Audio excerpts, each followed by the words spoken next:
Detective का profession भी होता है। बहुत सारी चुनौतियाँ होती हैं, बहुत सारे काम ऐसे होते हैं, बहुत सारे खतरे होते हैं, बहुत सारी चीज़ें होती हैं जिनको मैनेज करके चलना पड़ता है, जिनके ऊपर काम करना पड़ता है। ये दो तरीके की सर्विसेज हमारे पास होती है, पर्सनल इन्वेस्टिगेशन होती है और कॉर्पोरेट इन्वेस्टिगेशन होती है। पर्सनल केसेस होते हैं वो हमारी स्पेशलिटी है और कॉर्पोरेट केसेस होते हैं वो हमारी स्पेशलिटी है। हमारा जनरली हम ये कोट करते हैं कि हमारा 90% सक्सेस रेट है।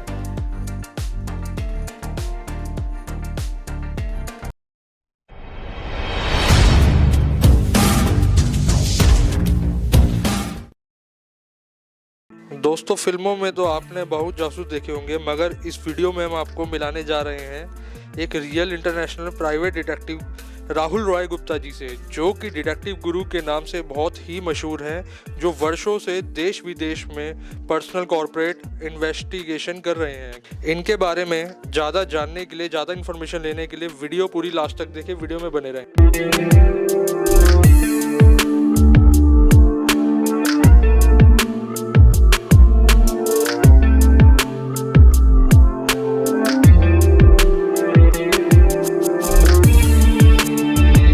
नमस्कार सर, कैसे हैं आप? नमस्कार, मैं बहुत अच्छा हूँ। आप बताइए, आप कैसे हैं? बहुत बढ़िया सर।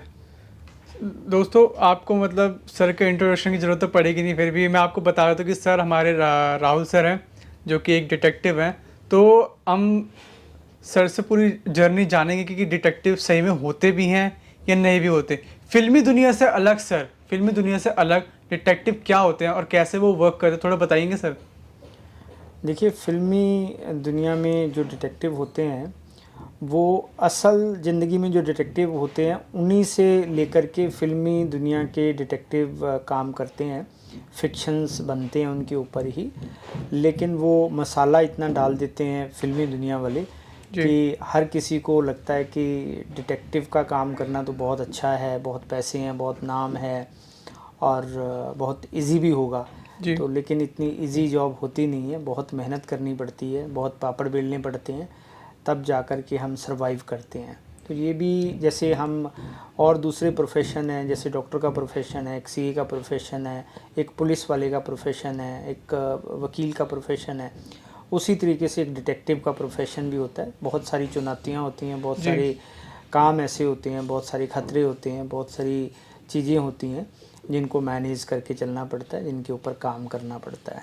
सर, मेरा एक पर्सनल क्वेश्चन था, मतलब और भी प्रोफेशंस होते हैं, डॉक्टर के, इंजीनियरिंग के, और भी मतलब प्रोफेशन है, तो आपने डिटेक्टिव ही क्यों चूज़ किया? देखिए, डिटेक्टिव पुलिस अगर बनते हैं या वकील बनते हैं तो उसके लिए एक अलग तरीके की क्वालिफ़िकेशन होती है, ठीक है जी। और पुलिस बन के भी ज़रूरी नहीं कि आपको इन्वेस्टिगेशन का मौका मिल सके। अगर आपकी किस्मत अच्छी है तो हो सकता है आपको क्राइम ब्रांच में कुछ जगह मिल जाए, या स्पेशल सेल में जगह मिल जाए, या सीबीआई में आप डेपुटेशन पे चले जाओ, या आईबी में डेपुटेशन पे चले जाओ। लेकिन प्राइवेट डिटेक्टिव का ये है कि प्राइवेट डिटेक्टिव को काम ही डिटेक्शन का करना है, इन्वेस्टिगेशन का करना है।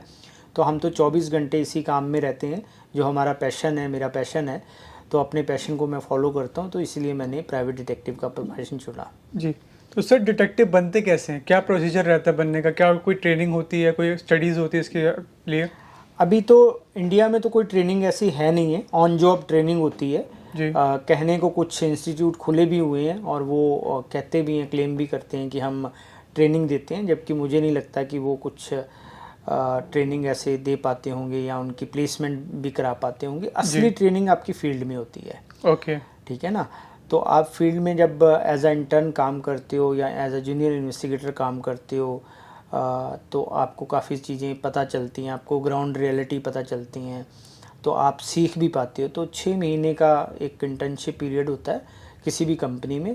तो 6 महीने के लिए इंटर्नशिप कीजिए और उसके बाद आप अपने आप को देखिए कि आप डिटेक्टिव बन सकते हैं या नहीं, इस प्रोफेशन के साथ आप जस्टिस कर सकते हैं या नहीं कर सकते। तो मुझे लगता है कि फील्ड ट्रेनिंग बहुत ज़रूरी है, फील्ड की जानकारी बहुत ज़रूरी है।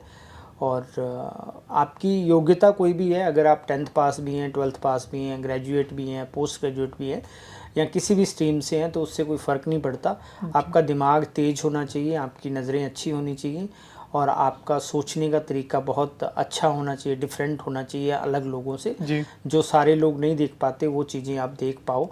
तो ये तमाम चीज़ें हैं, मतलब प्रेजेंस ऑफ माइंड कहते हैं जिसको, वो होना चाहिए। तो अगर वो है तो आप डिटेक्टिव बनने की मतलब एक योग्यता रखते हैं। जी सर, अगर किसी को आपके साथ जुड़ना हो और सीखना, ऑन फील्ड ट्रेनिंग लेनी हो, तो कैसे आपके साथ जुड़ सकता है?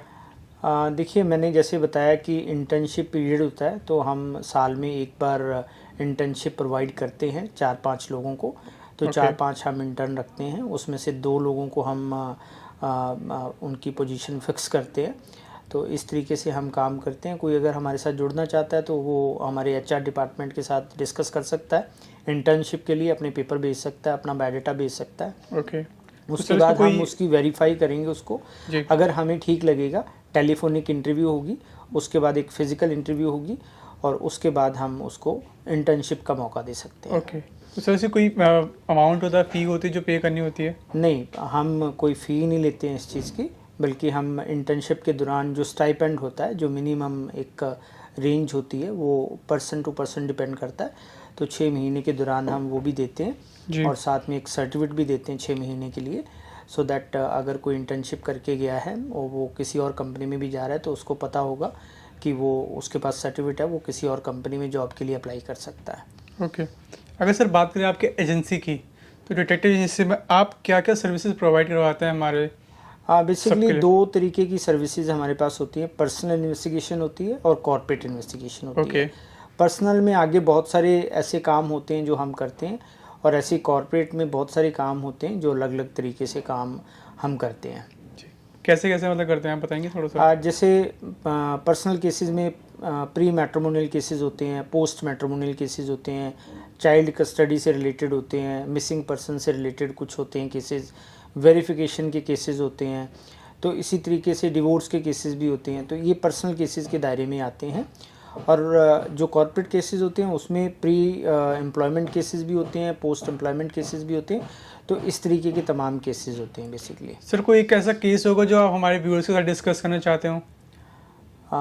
बहुत सारे ऐसे केसेस हैं, मतलब मुझे नहीं लगता कि ये प्लेटफॉर्म सही है ऐसे ओपनली कोई भी केस डिस्कस करने के लिए। जी क्योंकि हर केस की अपनी एक ज़रूरत होती है, अपनी एक गोपनीयता होती है। तो उस गोपनीयता को बरकरार रखना बहुत ज़रूरी है हमारे लिए। जब हम इस प्रोफेशन में आते हैं तो हम अपने आप से वादा करते हैं कि हम जो भी क्लाइंट हमें इंफॉर्मेशन देगा या जिसकी हम इन्वेस्टिगेशन कर रहे हैं उसके बारे में और क्लाइंट के बारे में सभी जो दस्तावेज हैं, जो चीज़ें हैं, जो इंफॉर्मेशन है, उनको हम सीक्रेट रखेंगे, कॉन्फिडेंशियल रखेंगे, और किसी भी पब्लिक प्लेटफॉर्म पे उनको पब्लिक नहीं करेंगे। जी। तो सर अगर हम बात करें आपकी एजेंसी की, तो आपकी क्या क्या स्पेशलिटी है जो आप प्रोवाइड करते हैं हमारे व्यूअर्स को? जैसे मैंने बोला कि पर्सनल केसेस होते हैं वो हमारी स्पेशलिटी है, और कॉर्पोरेट केसेस होते हैं वो हमारी स्पेशलिटी है। ओके। तो सर आप किस तरह से आप इन्वेस्टिगेशन करते हैं? अगर आप बात करें मैट्रिमोनियल साइड उन सब चीज़ों की, तो आप किस तरह से आप उनको इन्वेस्टिगेट करते हैं, कैसे उनसे बात करते हैं? हमारे अलग अलग टूल्स होते हैं, जैसे सर्विलेंस होता है, इंक्वायरी होता है, डिजिटल इंक्वायरीज होती हैं, अंडरकवर ऑपरेशंस होते हैं, स्टिंग ऑपरेशंस होते हैं, ओके और इस तरीके के तमाम अलग अलग तरीके की चीज़ें होती हैं। और वो डिपेंड करता है, जब हमारे पास केस आता है तो हम अपना माइंड मेकअप करते हैं, अपनी टीम के साथ बैठते हैं कि किस केस में हमें कौन से टूल को इस्तेमाल करना है जी जिससे कि हमें मनचाही इंफॉर्मेशन मिल सके। तो वो उस तरीके से फिर हम करते हैं। ओके। तो सर आप अगर किसी को आपको अप्रोच करना हो तो किस तरह से आपको अप्रोच कर सकता है? जैसे कि आप डिस्क्रिप्शन में हमारे 2 नंबर हैं, 8826267700 और 8826267711। तो ये 2 नंबर हमारे बोर्ड नंबर हैं, और इन पे कॉल किया जा सकता है। हमारी सेल्स टीम बात करेगी आपसे, आपका केस समझेगी और आपको गाइड करेगी कि किस तरीके से हम आपका काम कर सकते हैं। ओके। और सर अगर हम बात करें सक्सेस रेट ऑफ इन्वेस्टिगेशन की, तो आपने आज तक की डेट में जो भी आपकी जर्नी रही है, आपने कितने केस सॉल्व किए और जो सक्सेस हुए हैं? हमारा जनरली हम ये कोट करते हैं कि हमारा 90% सक्सेस रेट है। जब 99 में मैंने अपनी एजेंसी शुरू की थी उस समय मेरा सक्सेस रेट जो था 70% था। तो 2006 में जब हमने एक अपना सर्वे किया, इंटरनल सर्वे किया, तो उस समय हमारा सक्सेस रेशो करीब 80-82% था। तो अभी हम 90% के आसपास हैं। अगर हमारे पास 10 केस आते हैं तो 9 केस हम सॉल्व करते हैं, एक केस किसी भी वजह से सॉल्व नहीं हो पाता है। ओके, तो सर अभी तक की जो आपकी जर्नी रही है, आपने टोटल कितने केसेस सॉल्व किए होंगे? हमने करीब 7,000 से ज़्यादा केस सॉल्व किए अभी तक। ओके सर, मैंने सुना है कि मतलब जो आपकी जो फील्ड डिटेक्टिव वाली एजेंसी जो होती, बहुत सी ऐसी एजेंसीज हैं जो कि मतलब फ्रॉड भी करती हैं लोगों के साथ। तो सर आप उनके बारे में बता सकते हैं कि मतलब हम कैसे, जो हमारी पब्लिक, हमारे व्यूअर्स है, उन चीज़ों से बचें, कैसे उनको आइडेंटिफाई करें कि वो फ्रॉड हैं नहीं है? थोड़ा सा गाइड कीजिए हमें कि कैसे हम उनसे बच सकते हैं। देखिए, सबसे पहले तो आप जिस भी एजेंसी के संपर्क में हैं वो देख लीजिए कि वो कहीं पे रजिस्टर्ड है या नहीं है। हमारी एक इंडिया में एसोसिएशन है APDI, ओके। और उसमें apdi.in उनकी साइट है। तो आप apdi.in की साइट पे जाके चेक कर सकते हैं कि जिस डिटेक्टिव एजेंसी के साथ आप बात कर रहे हैं वो APDI के साथ एफिलेटेड है या नहीं, उनकी मेंबर है या नहीं है। अगर वो उनकी मेंबर नहीं है तो समझ लीजिए कि आपका पैसा, आपकी इन्फॉर्मेशन ख़तरे में है। आपको वो संभल के इन्फॉर्मेशन शेयर करनी चाहिए उनके साथ और संभल के पैसा अपना देना चाहिए। तो हमारे पास बहुत सारी, मैं APDI का नेशनल सेक्रेटरी भी हूँ। बीइंग अ नेशनल सेक्रेटरी मेरे पास बहुत सारी कंप्लेंट्स क्लाइंट्स की आती हैं जिसमें से वो बताते हैं कि फ़लाँ एजेंसी ने उनसे पैसे ले लिए लेकिन काम नहीं किया। तो जब हम चेक करते हैं तो वो हमारी मेंबर नहीं होती है। तो चूँकि वो हमारी मेंबर नहीं होती है तो हम सीधा उन पे कोई लीगल एक्शन नहीं ले सकते हैं। तो हम उनको सलाह देते हैं कि आप पुलिस के पास जाइए और पुलिस में कंप्लेंट कीजिए फ़्रॉड की। लेकिन क्योंकि उनकी इन्फॉर्मेशन भी जा चुकी होती है, वो अपने पार्टनर की जासूसी कराना चाह रहे हैं, तो वो डर के मारे नहीं जाते कि अगर पार्टनर को पता चल जाएगा तो फिर उनकी और बदनामी होगी जी। तो ये डिटेक्टिव जो इस तरीके के फ्रॉड डिटेक्टिव है वो भी समझते हैं ये चीज़ और इसी चीज़ का वो फ़ायदा उठाते हैं। तो मेरी आपकी व्यूअर्स से ये रिक्वेस्ट भी है और कि आप जब भी कोई डिटेक्टिव हायर करना चाहें, आप प्रॉब्लम में हैं, तो आप उनकी पहले 5 मिनट लगा के जांच पड़ताल कर लीजिए, उनको गूगल पे सर्च कर लीजिए, उनके गूगल रिव्यूज़ देख लीजिए। आजकल देखिए, कोई भी अगर किसी के साथ गलत करता है तो हम रिव्यू डाल देते हैं उनके बारे में कहीं पे भी। तो अगर किसी के बारे में कुछ गलत चीज़ें होंगी तो वो कहीं ना कहीं मिल जाएंगी आपको, रिव्यूज़ में मिल जाएंगी, उनकी रेटिंग में मिल जाएंगी आपको। तो इस तरीके से हम थोड़ा सा चेक रख सकते हैं। और दूसरा, अगर कोई बहुत कम रेट बताता है आपको, हो सकता है आपका बजट कम हो, लेकिन कुछ चीज़ों के लिए आपको बजट नहीं देखना होता, आपको ये देखना होता है कि सर्विस आपको क्या मिलती है जी। अगर आपका बजट नहीं है तो फिर आप ऐसा कोई रास्ता तलाश कीजिए जिसमें आपको किसी प्रोफेशनल की ज़रूरत ना पड़े। आप खुद से इन्वेस्टिगेशन कैसे कर सकते हैं वो आपको तरीके पता होने चाहिए। तो उसके लिए आप किसी भी अच्छी एजेंसी की कंसल्टेंसी भी ले सकते हैं। वो आपको कुछ पैसे लेंगे, वो कुछ तरीका आपको बता देंगे कि आप खुद से कैसे अच्छी इन्वेस्टिगेशन कर सकते हैं जी। तो इस तरीके से आप फ्रॉड से बच सकते हैं। तीसरी चीज़ है कि मैंने अपने कैरियर के दौरान ये देखा है कि बहुत से लोग ऐसी डिमांड करते हैं क्लाइंट जो लीगली सही नहीं होती है या लीगली हम नहीं कर सकते हैं तो वो कई बार पीछे पड़ जाते हैं कि नहीं सर ये तो करके ही दो, ये तो आपकी तो जान पहचान हो गई, आपकी तो पुलिस में मुझे लगता है कि जब हम इस तरीके की चीज़ें करते हैं तो भी हम ये समझ लीजिए कि जो फ्रॉड लोग होते हैं उनके शिकार बनने के लिए तैयार बैठे होते हैं। जी। क्योंकि हम इतने मतलब अपने काम को लेकर के इतने होते हैं कि हम किसी को भी डिस्कस कर लेते हैं अपना केस। कोई भी हम फेसबुक पे ऐड देख करके या कहीं पे भी किसी ग्रुप में ऐड देख करके या कोई व्हाट्सएप पे हमारे पास ऐसा कोई मैसेज आता है कि सस्ते में इन्वेस्टिगेशन करा लो या ये करा लो वो करा लो, तो उसमें हम फंस जाते हैं। हम उनको अपनी जानकारी भी दे देते हैं और कुछ पैसा भी दे देते हैं जी। तो जो कि बाद में वो काम होता नहीं है क्योंकि वो इलीगल काम होता है, तो इसलिए वो होता नहीं है। बहुत से लोग कॉल डिटेल निकालना चाहते हैं, बहुत से लोग व्हाट्सएप की डिटेल निकालना चाहते हैं। तो ये सारी जो चीज़ें हैं ये इलीगल हैं, ये प्राइवेट डिटेक्टिव नहीं करते हैं। जो अच्छे प्राइवेट डिटेक्टिव है और उनकी पहुंच भी नहीं होती है कि वो ये सारी चीज़ें करें। तो मैं ये चाहता हूँ कि आप लोग अगर कोई भी डिटेक्टिव से ऐसी उम्मीद करता है तो ऐसी उम्मीद ना करें कि वो आपको कोई व्हाट्सएप चैट निकाल के दे देंगे या कॉल डिटेल निकाल के दे देंगे। आप उनको अपनी समस्या बताइए, इलाज बताना उनका काम है, वो डॉक्टर हैं अपने पेशे के। सर जैसे कि ऑफ कैमरा हमारी बात चल रही थी कि आप कुछ नया स्टार्ट करने जा रहे हैं वर्कशॉप टाइप के लिए हमारे व्यूअर्स के लिए, तो थोड़ा उसके बारे में डिस्कस कर लीजिए। तो जैसे सोशल मीडिया पे हमारे पास बहुत सारे मैसेजेस आते हैं बच्चों के जो जासूस बनना चाहते हैं, डिटेक्टिव बनना चाहते हैं जी तो हमने उनके लिए एक वर्कशॉप का सिस्टम बनाया है कि हम महीने में एक वर्कशॉप स्टार्ट करेंगे। किसी भी दिन वो हम सोशल मीडिया के थ्रू बता देंगे। तो उसमें हम 12 लोगों का बैच रखेंगे और उसमें 1.5 घंटे का 90 मिनट का होगा वर्कशॉप। तो उसमें हम बताएंगे कि आप डिटेक्टिव कैसे बन सकते हो, क्या क्या चीज़ें होनी चाहिए, और उसमें डायरेक्ट क्वेश्चन आंसर भी होंगे।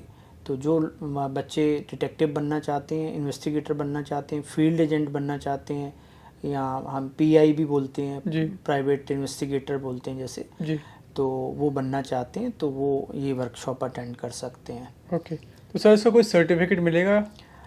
वर्कशॉप में हम जो 90 मिनट की वर्कशॉप होगी उसमें हम सर्टिफिकेट भी देंगे और उसमें हम प्लेसमेंट का भी बता सकते हैं कि कहाँ कहाँ उनकी प्लेसमेंट हो सकती है, कैसे कैसे प्लेसमेंट हो सकती है, इंटरव्यू के लिए क्या क्या उनको तैयारी करनी है, वो भी हम उनको बता सकते हैं। ओके, तो सर ऐसा कोई क्राइटेरिया है, एज क्राइटेरिया या फिर कोई एजुकेशन क्वालिफिकेशन चाहिए? एज 18 साल मिनिमम होनी चाहिए किसी की भी, जो भी काम करना चाहते हैं मिनिमम 18 साल होनी चाहिए। मैक्सिमम एज कोई लिमिट नहीं है। कोई 40 साल का, कोई 45-50 साल के लोग भी आते हैं तो वो भी इन्वेस्टिगेशन ज्वाइन कर सकते हैं या वर्कशॉप ज्वाइन कर सकते हैं एटलीस्ट, तो उसमें कोई दिक्कत नहीं है। और यहाँ तक क्वालिफ़िकेशन का सवाल है तो क्वालिफ़िकेशन ऐसा कुछ नहीं है, उनको हिंदी अच्छी आनी होनी चाहिए और इंग्लिश थोड़ी बहुत ही वर्किंग नॉलेज उनको इंग्लिश की होनी चाहिए। ओके, तो दोस्तों होप करता हूँ आपको वीडियो काफ़ी अच्छी लगी हो, इन्फॉर्मेटिव लगी हो। अगर वीडियो अच्छी लगी तो लाइक करना, कमेंट करना, चैनल पर नए हो सब्सक्राइब करना।